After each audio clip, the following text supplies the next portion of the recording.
এখনও পর্যন্ত 23টি লোকসভা কেন্দ্রের ক্যান্ডিডেট ঘোষণা করতে বিজেপির বাকি আছে পশ্চিমবঙ্গে। এই 23টির মধ্যে একটি অত্যন্ত চর্চিত কেন্দ্র হলো মেদিনীপুর। মেদিনীপুরে দিলীপ ঘোষ বর্তমান এমপি, বিজেপির সাংসদ। কিন্তু কেন এই মেদিনীপুর চর্চিত? একটি তথ্যসূত্র আমরা উদ্ধার করতে পেরেছি, যেটা কিনা অত্যন্ত একটি জটিল প্রক্রিয়া হয়ে দাঁড়িয়েছে। সেটার মূল কাণ্ডারি হলো শুভেন্দু অধিকারী। এখন দিলীপ ঘোষের ক্যান্ডিডেট হওয়ার যে বাধা, সেটা হলো শুভেন্দু অধিকারী। কিভাবে বলছি এই তথ্যটি? আমরা তথ্যসূত্র থেকে উদ্ধার করেছি। ভারতী ঘোষকে আপনারা চেনেন, প্রাক্তন আইপিএস অফিসার। ভারতী ঘোষকে শুভেন্দু অধিকারী কথা দিয়েছিল যে তাকে মেদিনীপুরের কোনো একটি লোকসভা কেন্দ্র থেকে তাকে ক্যান্ডিডেট করা হবে।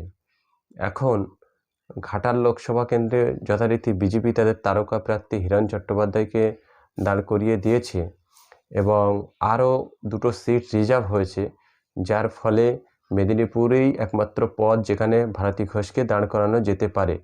এমতো অবস্থায় দিলীপ ঘোষ বিজেপির দলের মধ্যে সাফ জানিয়ে দিয়েছে।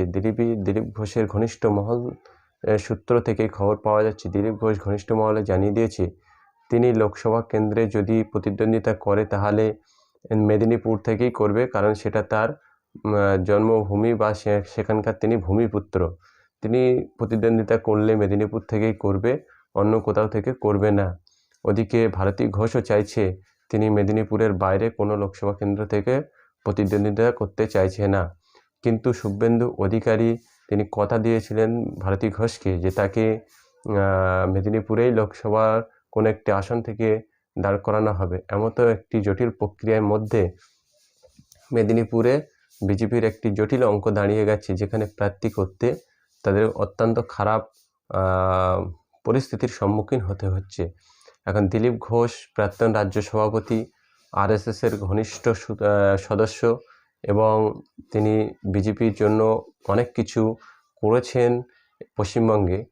এমতো অবস্থায় একটি নবাগত বিজেপি অর্থাৎ শুভেন্দু অধিকারী তিনি কিভাবে বিজেপির এই ক্যান্ডিডেট দিলীপ ঘোষের ক্যান্ডিডেট হওয়ার পথে কাঁটা হয়ে দাঁড়িয়েছে, সেটা আমরা উদ্ধার করতে পারছি কিছুটা।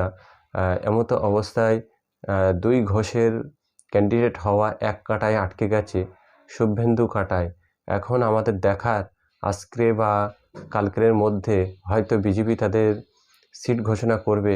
মেদিনীপুর লোকসভা কেন্দ্রটি কে পায়, সবার নজর সেদিকেই থাকবে।